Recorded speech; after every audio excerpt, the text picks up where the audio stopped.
Atha Yoga Anushasanam.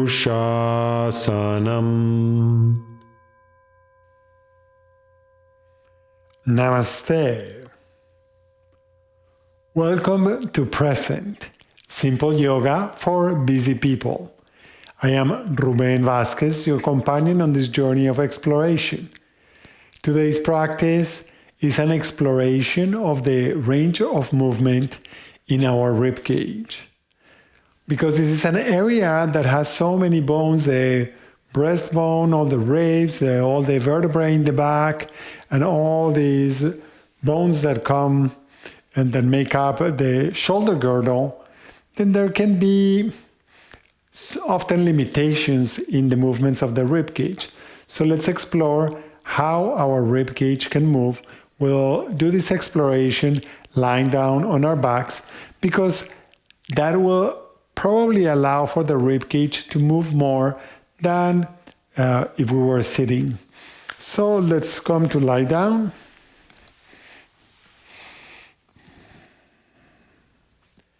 Feel the sensations in your rib cage.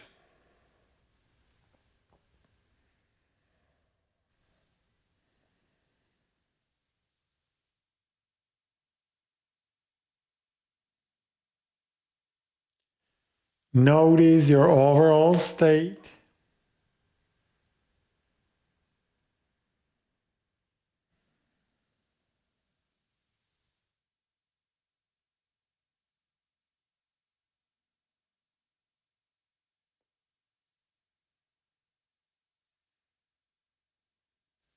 And then let's start lifting the arms, bending the elbows, reaching with each hand for the opposite elbow or forearm. Notice there is no tension in your shoulders. Your armpits can press toward your hips. We'll play with the first movement, rocking the rib cage to one side and the other. When we try to do this, sometimes the pelvis wants to move, and we're just trying to get the rib cage to roll from one side to the other. When we do this, sometimes the neck and head want to turn. You can play with the idea of your head staying at center, but you can also let your head turn. Notice what changes between the two options. Notice if rolling to one side seems easier, gentler, softer in one direction than the other. And then let's come to neutral.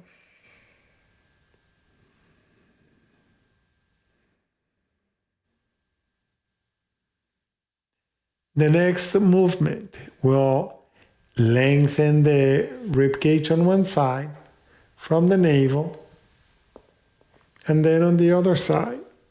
So moving the ribs away from the hips on one side and then on the other. And again, here notice if this movement can be just of the rib cage or if you need to involve your neck and your head. All of these movements are done trying to keep the pelvis in place. No tension in the shoulders. Then we'll come to center. Maybe we can change the forearm that is on top. Then let's try to create an arching of the rib cage. And then a rounding of the rib cage toward the floor. We'll do this several times.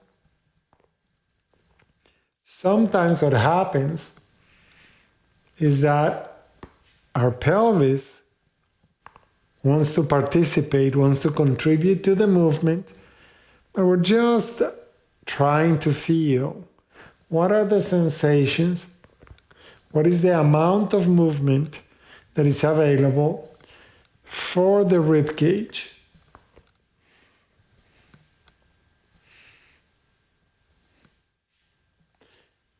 And then pause. You can rest your arms on the floor for a moment, feeling the sensations. And then we'll try to put all the movements together. So we'll take each hand to the opposite forearm, and we'll try first putting more weight on one side of the rib cage, then pressing down with the lower ribs toward the floor, then more weight on the other side of the rib cage, and then trying to arch the rib cage, lifting the breastbone and trying to put more weight on the shoulder blades, then weight on the right, rounding the lower ribs, weight on the left rib cage, shoulder blades. Just trying to notice how much movement is available for the rib cage.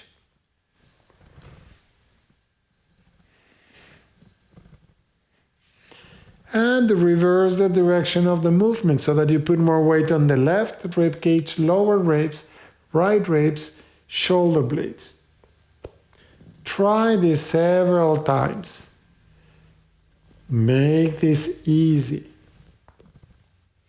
Feeling how much movement is available.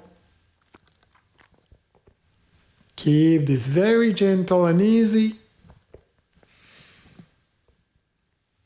And when we're ready, we'll pause. Take a few breaths. Feel the sensations. Notice if anything has changed in the way you feel in your ribcage. Also in your mind and emotions. And when you're ready, come up. I hope that you find this an interesting exploration of how much mobility there is in your ribcage. As usual, try this exercise several times to see how it works for you, how it feels. Does it make any difference in how your body feels? Thank you for practicing with me. Namaste.